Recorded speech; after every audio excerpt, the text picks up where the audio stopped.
Welcome to the BlackOps Report. I'm Merle Garrison, your host. Last time around, we talked about unrestricted hybrid warfare. And I had my guest on the show, Casey Fleming, who is the CEO and chairman of BlackOps Partners, a counterintelligence and risk advisory firm.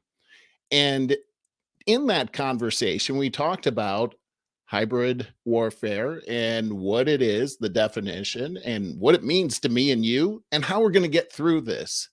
Today, we're going to first talk about the aha moment, and we're going to bring Casey Fleming, CEO of Black Ops Partners, back into the show to talk about this aha moment.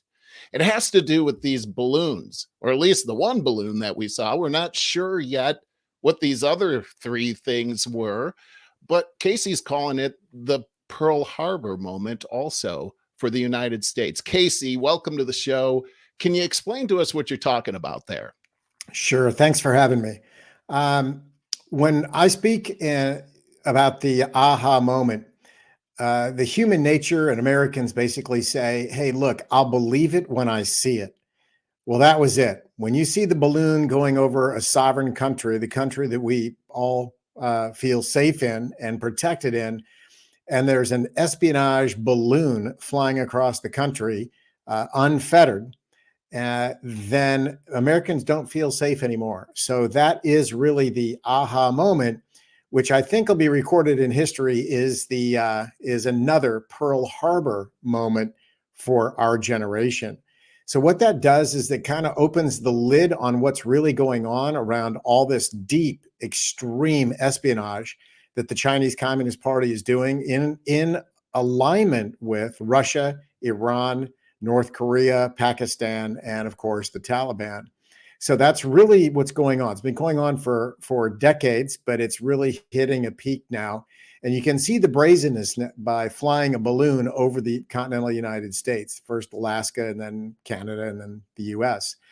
So again, it uncovers this extremely detailed network and capability of espionage throughout the United States. So I'm actually hoping that this does wake up Americans to really what the true threat is, and I believe history will record this as a Pearl Harbor moment for the current generation. You know, Casey, it's interesting to me that we had this thing happen. What was it, about a week ago now? And over the last weekend, we had three more incidents, but it was a little bit different this time. We didn't our military, our presidential administration is saying that they don't know what these objects are, and in fact sometimes they're referred to as UFOs, which really only means unidentified flying object. But I'm hearing that they're saying that it's not coming from China, but it seems so suspicious, and the timing of it it seems like this isn't adding up. Can you maybe shed some light on that? Well, you have to understand, and you have to think like your enemy. On the other incursions that occurred, those most likely were drones flying at those altitudes, 40,000 feet and so on. One of them, I think, was actually a science balloon by a school or a college. So, of course, that was certainly not nefarious in type, but I think that's really what's going on. But again, the main balloon with all the communications gear hanging off of it, the size estimated of 3 school buses, that was something very, very significant, flying over all of our missile operations throughout the plain states, intercepting our satellite communications between those nuclear bases and our satellites, which is of course called ComSat. So that should really alert and make Americans very, very nervous. And at this point, it's time for Americans to wake up, understand that there's a lot to learn, a lot to be aware of, and just keep one eye open. So, for the average person here in the United States, we just had this balloon fly over us. What can they do with the information that they've gathered? What is there an imminent threat to me or my neighbors or my family right now? Well, there is, but you have to understand the way the Chinese Communist Party thinks. They think the long game. Um, there is, they have a 100-year war against the United States. But that started in 1949. And it ends in 2049, where they plan to have total control over the planet. You also have to understand the current leader that's in charge, Xi Jinping. He now is unchallenged in being ruler for life in his totalitarian kleptocratic regime. I also understand that he's an overachiever. So don't think 2049 is the end stop. It's more like 2032, 2035. So you're looking at things happening fairly quickly coming up in the very near future, whether it's an invasion of Taiwan or throughout the rest of the South China Sea that starts off this type of world war. But you're in a war right now. It is World War III. This is what World War III looks like. Don't think it looks like everything that you saw in the movies and on TV, like Vietnam and Iraq and World War II. I explain this to people. They say, well, Casey, tell us really what this is. And I said, this is World War III, but this time it's at the speed of technology and at the stealth of unrestricted warfare. Now, you'll hear other terms, unrestricted warfare. That's the main term. Hybrid warfare just means it's achieving military objectives through non-military means. You'll hear irregular warfare. That's used by our military and so on. But it's really unrestricted warfare that every American and everyone in the free world needs to be very familiar with. Okay, so you've mentioned that this attack, in fact, you've talked about the economy here in the United States. And I think it's a quote from Admiral Nimitz that you had mentioned. Maybe you could go into that again, but this attack on our business rather than the conventional attack um, is really what's happening right now, right? And this is our business community needs to have this aha moment, right? What are you telling the business leaders as the CEO of BlackOps Partners right now? Focus on CEOs, C levels, board of directors. We focus on the private sector because we are all from the private sector. And our private sector pays for our economy and pays for our private sector is our economy and pays for our national security, our military, and our government. So our private sector, our companies, our businesses are on the front line. The Chinese Communist Party is taking businesses and completely wiping them off of the US map and taking that revenue and that technology and bringing it back to China and being the world provider. There are many, many different examples. One is solar powered or solar panels. Those were US technology. Those are all moved to China now. You can't get any solar powered panels unless they're manufactured in China.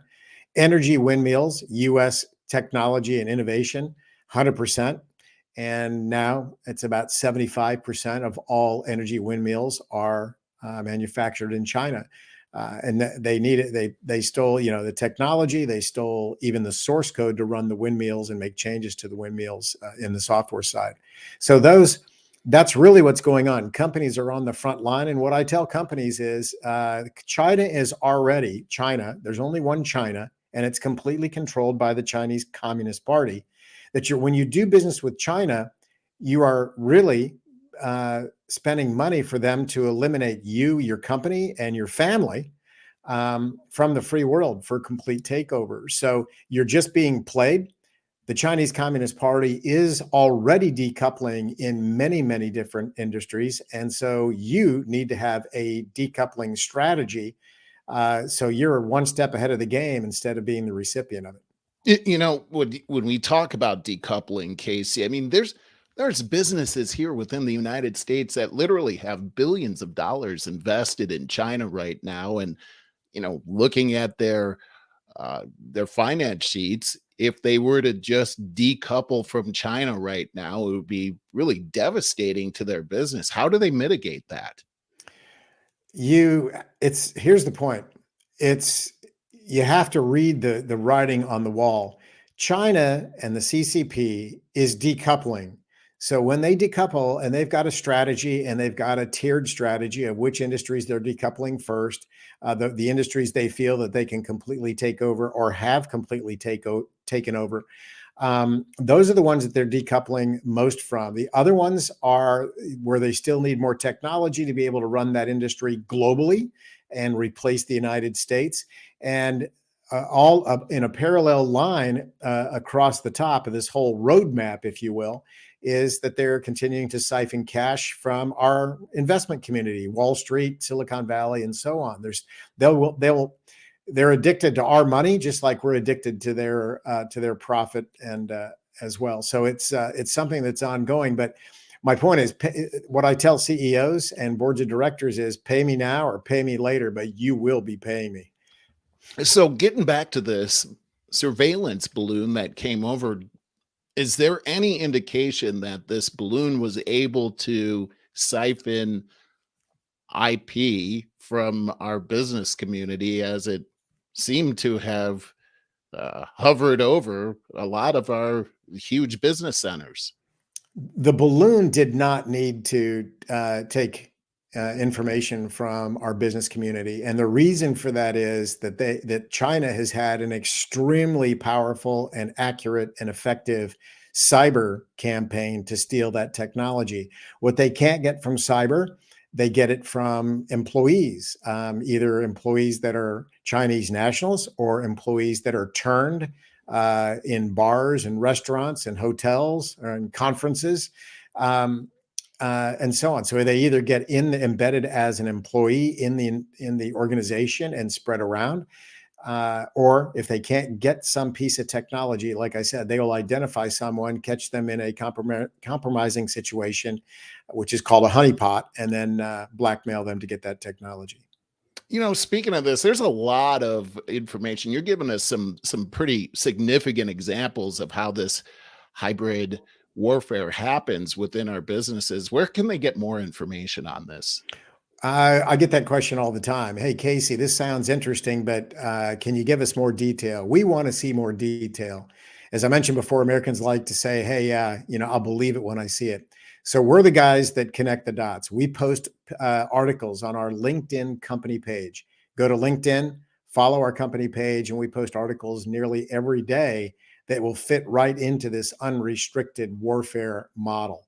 And you'll see bit by bit exactly how the CCP and Russia and the rest of them are engaging and trying to unseat America and the free world from the global economy and to completely take it over, which means taking over your liberty, your rights, and your families. Man, taking over our families, not just our liberties and our rights, but our entire families. That makes me shudder when I think about it. And I want to just kind of recap this whole thing, Casey, and talk about, what does this mean when you're comparing this to Pearl Harbor? It's an aha moment. And with Pearl Harbor, a lot of things happened as a result of that attack that happened afterwards in America. We saw people lining up to be recruited. We saw this enthusiasm like we have never seen before to fight our enemy. What's your outlook and vision of what should happen or could happen here in America as a result of what we just saw? Well, there's a difference because Pearl Harbor happened over a 2-hour period on a Sunday morning, and America realized that we were at war.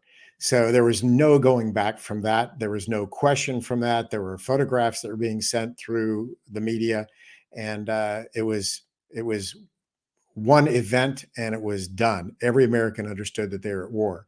Here, it's the Chinese call it death by 1,000 cuts. So the Pearl Harbor event has been happening all day, every day, and while we sleep. Death by 1,000 cuts.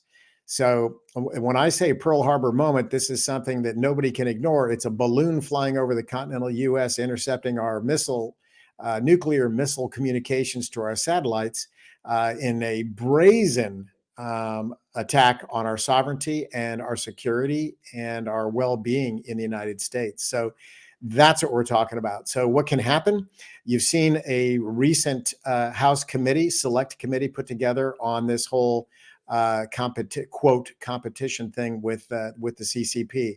I have to remind everyone that China, which is the Chinese Communist Party, has declared war on the United States years ago. It's called unrestricted war, also hybrid war. So they declared war on us. They teach their young, they teach their middle-aged kids and middle-aged population that America is their only true enemy, and they stand for liberty and freedom, and that's absolutely counter to a communist regime. Communist regime is all about power, control, surveillance, and that's why they see America as the biggest threat. Fantastic. I appreciate going through that. I'm going to change the subject just a little bit here, Casey, because I think what we really want to understand right now is some real solid examples of how this could be affecting not just the business community, but everyday citizens here in the United States. And that's in the form of these applications. We all use these different applications on our smartphones, on our computers, and it's just a way of life, especially since COVID happened. We're doing more and more stuff online, but we're hearing these stories that there are apps that are out there that are coming from adversarial governmental authorities, mainly China, that are dangerous for us. I'm going to bring in another guest and we're going to have a little panel discussion. I'm going to bring in Rex Lee. Rex Lee is our telecom and apps specialist here at BlackOps Partners. He's actually a security and privacy advisor, does a lot of work with Epic Times. You've probably seen him before. Welcome to the show, Rex Lee. Thank you, Merle. Hey, Casey, it's good to be with you guys today. This is a great topic. As you know, I not only write about these threats, but I also am an advisor. I've been an advisor to the Department of Homeland Security, the NSA, and various lawmakers for congressional hearings regarding apps and big tech and so forth, dating back to 2016 when I worked with DHS Science and Technology on the study on mobile device security that was published in 2017. At that time, I actually reverse engineered a Samsung Galaxy Note smartphone. And I was the first person in the world to actually discover pre-installed Chinese surveillance and data mining technology actually developed by Google through the Android operating system for Baidu, which is the Google of China. They're actually the leading company in China for artificial intelligence. So all this ties together with apps and platforms. I've been warning the government about threats associated with Chinese apps and platforms ever since I found that pre-installed Chinese surveillance technology in a Samsung Galaxy Note smartphone. The first major app to hit the United States was back in the around 2017 or 18.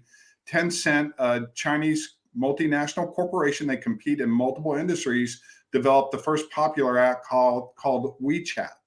That was followed up by ByteDance's TikTok, which everybody knows about TikTok. And then there are other apps that are on the scene today that are becoming very popular, like Temu, which is the Amazon of China, and Shin, which is a popular fashion app as well. Now, one thing before we get this discussion going on, what I want to explain to people is my background is in tech and enterprise app and platform development. I worked for Carnegie Technologies off and on for the past 30 years. We developed a app and platform called HoudiniSoft. It was a reverse logistics app and platform for the telecommunications industry that unlocked and reprovisioned cell phones, or the street term for this is jailbreaking and flashing. Now, this is very relevant to what apps are today. Apps today are simply surveillance and data mining platforms that utilize applications like social media or fashion as a vehicle to surveil and data mine the end user for profits. This is no different than Facebook, Instagram, or any other YouTube or any other app or platform out there. Even LinkedIn is a surveillance and data mining platform developed by Microsoft. And these companies are in the information trafficking business, meaning that their sole purpose is to surveil and data mine the end user. And that's what these apps and platforms are. And this is why these apps and platforms pose a national security threat to the United States. They also pose massive privacy, security, civil liberty threats to the end user as well as the end user's employer. So thank you, Rex. I appreciate that. It's great to have you on the show here. Casey, let's talk about the top 3 threatening apps that are out there. Go ahead, and I think you had a list of those that you would like to discuss here today. Thanks. It's important to understand when you're talking about these apps, you have to understand who created them, what their intent was, and what their purpose was. So you have to understand when the Chinese Communist Party creates an app, it is a weaponized app against liberty, freedom, and the American people and the free world. And those apps are never allowed in China. And when they are very different apps to support and so on. So number 1, TikTok. Number 2, Shine. Number 3 is Temu, which is the Amazon killer. And then if you go 4, 5, and 6, those are gaming apps that are also owned by China because they bought American companies doing gaming. So really the top 5, 6 apps are on all of the kids' phones, young adults' phones, stay-at-home moms' phones, and so on. Same thing, TikTok, all these TikTok challenges. Number 1, you have to understand these apps are meant to be psychological apps to change the brain chemistry and thought patterns in our children. So that's psychological warfare. And as well as all the tracking information that these apps do that Rex Lee mentioned just previously. Yeah, what I'd like to do real quickly, you hit something regarding psychological warfare and cognitive warfare and these apps being weaponized. I'm going to talk a little bit about brain hijacking technology, which is important. First of all, these apps and platforms not only are surveillance and data mining platforms, and the companies who develop them are in the information trafficking business. They want you addicted to the app. And they use what is termed as brain hijacking technology to do this. And brain hijacking technology are things like social validation feedback loops, like a thumbs up or an emoji or confetti. These hook the end user to the app and keep them addicted to the app. The other thing that these app developers are doing is they develop algorithms that are designed to cause discourse among the end users. This is another form of hooking you to the app. So if you post a comment online, but you get off the platform, but somebody has something negative to say about your post, you'll get a notification. And this is done by design to hook you back in to reply back to that notification. So they're using algorithms that cause discourse, and they're using brain hijacking technology to keep you addicted to the app so that they can continue surveilling and data mining you while you're on these platforms. Rex, I found this little blurb about the marketing of Shine. And to your point, it says here that Shine claims to utilize the psychology of the new generation and implements marketing strategies accordingly to achieve growth. In 2020, Shine was the most talked about brand on TikTok and YouTube, but the 4th most talked about brand on Instagram. Casey, question for you. Why is this dangerous to our society? Because our children are being programmed. It's 2 things. Number 1, our children are being programmed.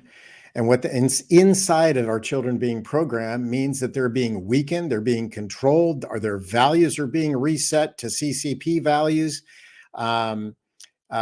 They're losing their ability to think critically and creatively, and they're basically becoming droids. That's number 1. And number 2, it's everything that's being tracked from your kid. Their retinal scans, their facial scans, what they like, what they don't like, what they ate for breakfast, what time they got up, how long they were up, how many apps they were on, all the emails going through their phones, all the pictures showing geolocation on their pictures, all their passwords, And when they're logged into the school network or logged into your home network or Starbucks network, then that data that comes through those networks are also being transmitted to the Chinese Communist Party. And they say, what are they doing with that? It's all being stored in big data, which is a US technology, stored in big data, and it's sifted through artificial intelligence, which is US technology. Just you have to understand, though, it's not just what is here today. You have to understand what technology does and what the track of technology is. Technology just gets better and better. So the AI we're seeing today is infant AI. What you're going to see in 5 years is incredible AI to be able to go through and make things happen. So all the data that's being collected on Americans and American children and teens and young adults and adults is all being stored and for later use by the AI of tomorrow. So you have to understand, thinking the long game and unseating everything that holds our society together and destroying our children, that's what those apps are meant to do. Yeah, and You know, also, Rex, real quickly, Merle, I want to touch base on what Casey said about the data, because people don't understand. They just think that they're being surveilled and data mined when they're on these platforms. Let me explain to you how much data they're actually collecting. These apps collect over 5,000 highly confidential data points associated with the end user's personal information, business information, medical information, legal information, as well as their employment information. The surveillance and data mining is conducted 24/7, 365 days a year, whether you're on the apps or the platforms. It's indiscriminate surveillance and data mining, meaning that they're collecting your highly confidential personal information and your business information. They're collecting text messages, instant messages, your social media messages. They're collecting your calendar events. They're collecting emails, email attachments, photographs. They're able to conduct, because the apps can take control of your sensors on the phone, such as your accelerometer, the camera, and the microphone. They're able to conduct audio, video, and physical surveillance on all of your activities 24/7, 365 days a year. Rex, a lot of these, really, Rex and Casey, we're starting to run out of time, but I just want to put this out there. A lot of these apps really make life easier for the end user, and we can find bargains on deals that are out there. And some of these things kind of seem like you can't live without them. So with that being said, and this is kind of the way we do business, is I'll go to you first, Rex, and then I'll go to you, Casey. What can we do to protect ourselves, Rex? So I speak at trade shows centered on the defense industry, critical infrastructure, and government. And I have a list of best practices. First of all, one of my top 5 best practices is to decouple from Google, period. Google is in the information trafficking business. They always have been, always will be. They're not a manufacturer of electronics or technology like Microsoft or Apple. And then also, I suggest that people adopt Apple and get away. And then also Microsoft. They have better controls to stop the tracking of most of these apps. But those companies themselves, Apple and Microsoft, even if you cut off all of the other apps from tracking you using their controls, they themselves can still surveil and data mine you and share that with their third parties. And as I showed you with Google, their third parties include companies from China. But it starts with best practices, and those are the top two that I would suggest. Learn how to configure your devices and just get away from Google. It's time to decouple from Google. There's some companies on the horizon. One of them is called Purism, and they have a Pure OS that is a private and secure operating system. And I'm doing a little bit of research on their company now. Plus, all of their products and services are manufactured in the United States. They went straight down their supply chain to make sure that 100% of their products and services are manufactured in the United States. So there's, capitalism is going to solve this problem, and companies out there are going to solve this problem. And the number one problem is surveillance and data mining business practices. And you talk about companies solving this problem, but Casey, a lot of these companies can easily be corrupted as well. So I'll ask you the same question, Casey, for the end user's benefit. How do we protect ourselves? Number one, get those apps off of your phones, your kids' phones. If you love your kids, get those apps off their phones and their computers and their iPads and whatever else they've got. Get them off. Those are Chinese communist apps that are military apps, period. End of job. Then the second thing is vote with your wallet. Don't buy products from China. Don't buy especially any electronic products all the way down to charger cords, whatever. Don't buy any electronics from China or Hong Kong or anybody that might be a proxy to the Chinese Communist Party. And vote those people in office, federal, state, local, that are going to tackle this problem and handle it. We're at an area where our laws have not caught up with technology. Technology is incredible, as you mentioned, Merle. It makes our life so much easier and more fun. But every piece of technology has a double-edged sword. There's a second half or a back end of that sword that can be used as a very dark and nefarious activity. Again, Casey, tell us where we can get more information on this. You can follow our company page on LinkedIn. We post articles every day that connect the dots, and you don't have to take my word for it, even though Rex is spot on and my information is pretty spot on. We'll give you the next level down and actually the next 3 levels down on data that we connect the dots there on LinkedIn, on our company page on LinkedIn. Great. Thanks so much, Casey. Well, that's going to do it for the BlackOps Partners report for today. And we really had some great information. Remember, this is a series. We're going to be back next week with another episode of the BlackOps report, and you will actually get to dwell more into this with our experts. For Rex Lee and Casey Fleming, I'm Merle Garrison, your host. Thanks for joining us.